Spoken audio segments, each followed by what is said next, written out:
చెప్తున్నా, నా వల్ల కావట్లేదు. దయచేసి చెప్తున్నా, మీ అందరికీ చెప్తున్నా, వాస్తవాలు చూపించండి, ఎంక్వైరీ చేసుకోండి, ఇన్వెస్టిగేషన్ చేసుకోండి, ఎక్కడ ఏంటి అనేది. నాకు పాటలు తప్ప, పాటల ప్రపంచం తప్ప నాకు ఏమీ తెలీదు. ప్రజలారా ఎవ్వరు కూడా నమ్మకండి దయచేసి.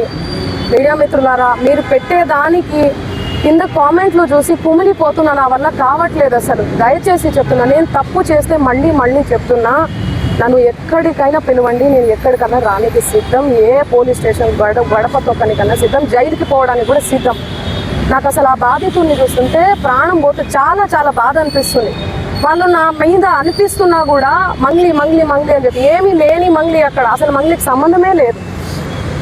వాళ్ళు చెప్తున్న బాధ అనిపిస్తుంది నాకు. ఎందుకంటే ఆ పేదరికం నుంచి నేను వచ్చాను, నాకు తెలుసు అది ఆ పెయిన్ ఎట్లుంటుంది అనేది. వాళ్ళ దగ్గర నుంచి వాళ్ళని ఏమనాలి అసలు నాకు అర్థం కావట్లేదు నోటితో. ఆ మధు నాయకు, ఆ హేమకాంత్ రెడ్డి, ఈ సుబ్బారావు, ఏంది అసలు ఈ గేమ్ అంతా ఏందో నాకు అసలు ఏమీ కూడా అర్థం కావట్లేదు.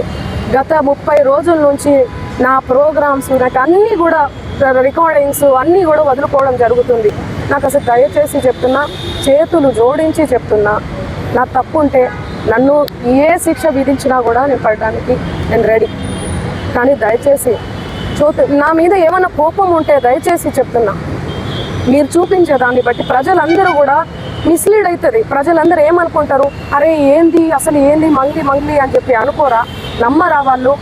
డౌట్ వస్తుంది కదా. ఎంత ప్రేమించే నన్ను, ఎంత ప్రేమించే నా పాటలను హేట్ చేస్తున్నారు. అది దేనివల్ల? మీడియా వల్లనే కదా. మన media, social media, main stream media వల్లనే కదా. దయచేసి చెప్తున్నా, నేను రిక్వెస్ట్ చేస్తున్నా మీ అందరికీ. నేను అసలు ఈ ఒక్క మాట కూడా అనట్లేదు. మీడియా లేకపోతే అసలు నేను సోషల్ మీడియా లేకపోతే నేను మళ్ళీ చెప్తున్నా, నేను